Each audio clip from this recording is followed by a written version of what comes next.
Hi friends, ನಾನು ನಮ್ಮ ಪ್ರೀತಿ ಕೃಷ್ಣ ಮಂಡ್ಯ. ನಮ್ಮೂರ ಬಮಲಿಂಗೇಶ್ವರ ಸನ್ನಿಧಿ 3ನೇ ಕಾರ್ತಿಕ ಸೋಮವಾರದ ಜನ ರಸ್ಸು. 3ನೇ ವಾರ ಅಲ್ವಾ. ಶ್ರೀ ಬಮಲಿಂಗೇಶ್ವರ.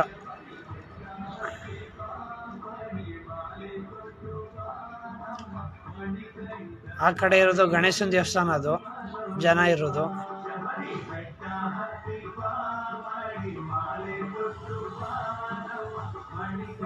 ಅದು ಪಕ್ಕ ಇರೋದು ಚೆಲುವರಾಯ ಸ್ವಾಮಿ. ಜನ ಅವರೇ ನೋಡಿ, ಚೆಲುವರಾಯ ಸ್ವಾಮಿ.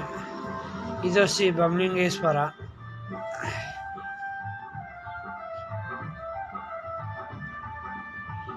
ಸೈಡಲ್ಲಿ ನವಾಗ ದೇವತೆಗಳ ದೇವಸ್ಥಾನ ಇದೆ. ನಿಮ್ಮ ಪ್ರೀತಿಯ ವಿಶ್ವಾಸ ಸದಾ ನಮಗೆ ಹೀಗೆ ಇರಲಿ. ನಮಸ್ಕಾರ ಫ್ರೆಂಡ್.